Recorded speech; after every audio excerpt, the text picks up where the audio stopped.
सखावत अता फरमाई है और इतना उनके हाथ में बरकत रखी है।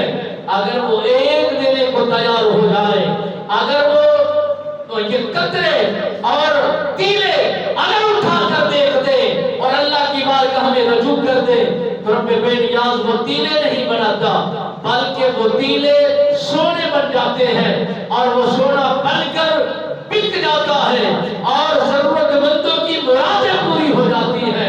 रब्बे बेनियाज इस घर को और इस दर को ऐसी सखावत और ऐसा मर्तबा अता फरमाया है और ऐसी शान अता फरमाई है। ये शानें ऐसे नहीं मिलती, इसके लिए सखावत भी करनी पड़ती है, इसके लिए इबादत भी करनी पड़ती है, इसके लिए रियाजत भी करनी पड़ती है, इसके लिए जागना बेदार रहना भी पड़ता है।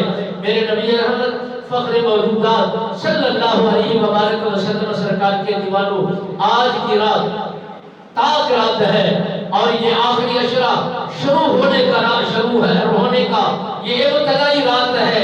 इसी रात के अंदर एहतिकाफ वाले लोग अल्लाह के घर में आकर अल्लाह के मेहमान बनेंगे। कोई किसी का मेहमान बनता है, कोई किसी का मेहमान बनता है, कोई किसी की गुरबत में जाता है, कोई किसी की गुरबत में जाता है। वो अजीम लोग हैं जो अल्लाह के घरों में बैठकर अल्लाह को राजी करते हैं, इबादत करते हैं, रियाजत करते हैं, अल्लाह से ताल्लुक को मजबूत करते हैं, रब रहमान को राजी करते हैं, रब रहमान को राजी करने के लिए अपनी जिद्दोजहद का इजहार करते हैं।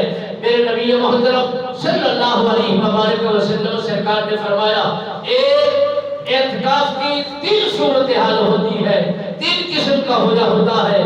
एक तो ये कि अगर किसी ने मन्नत मानी कि मौला मेरा काम हो जाए, फला इरादा रखता हूँ, जब वो काम हो जाएगा मैं एहतिकाफ करूंगा, ये वाजिबी एहतिकाफ कहलाया जाता है।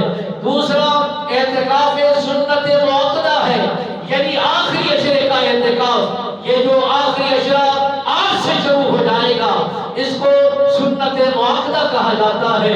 तीसरा सुन्नत एहतिकाफ मुस्तहब, यानी बंदा अल्लाह के घर में आया, इरादा किया कि नवाइतु सुन्नतल एहतिकाफ, और ये दुआ पढ़कर मस्जिद में दाखिल हो गया। जितना देर बैठा रहा, दर्स सुनता रहा, तबलीग सुनता रहा, वाज़ों से नसीहत सुनता रहा, रब रसूल का पैगाम लेता रहा, एहतिकाफ की नियत में रहा और सवाब उसके खाते में दाखिल होता चला गया। और मेरे नबी रहमत सरकार ने फरमाया, पूरे मोहल्ले में से अगर एक बंदा एहतिकाफ कर ले तो सारा मोहल्ला बरीज़िमन हो जाता है। अगर पूरे मोहल्ले में से भी एक बंदे ने भी एहतिकाफ न किया, रब का वो घर उस इलाके के लिए बद्दुआएं करता है, अल्लाह के अर्श के मलाइका उन पर लानत करते हैं और जमीन में रहने वाली मखलूक भी उस इलाके में रहने वाले सारे इंसानों के लिए बद्दुआएं करती हैं। मुसलमानों, अल्लाह के नाम से हम अल्लाह की करम नवाजी से उसने हमें हुस्न भी अता फरमाया, जमाल भी अता फरमाया, कमाल भी अता फरमाया, ये इतना हसीन भी हमें बनाया, जानो जिसामत भी अता फरमाई। अल्लाह के रजा के लिए अपनी इरादों को बदलिए, अपने इरादे मजबूत कीजिए, 10 दिनों का एहतिकाफ जरूर कीजिए। इसी में अल्लाह की माफ़रत भी मिलती है, अल्लाह की कुर्बत भी मिलती है, अल्लाह का कुर्ब भी हासिल होता है, रब रहमान राजी भी होता है, दुआएं कबूल भी होती है, जहन्नम से इंसान बरी भी होता है।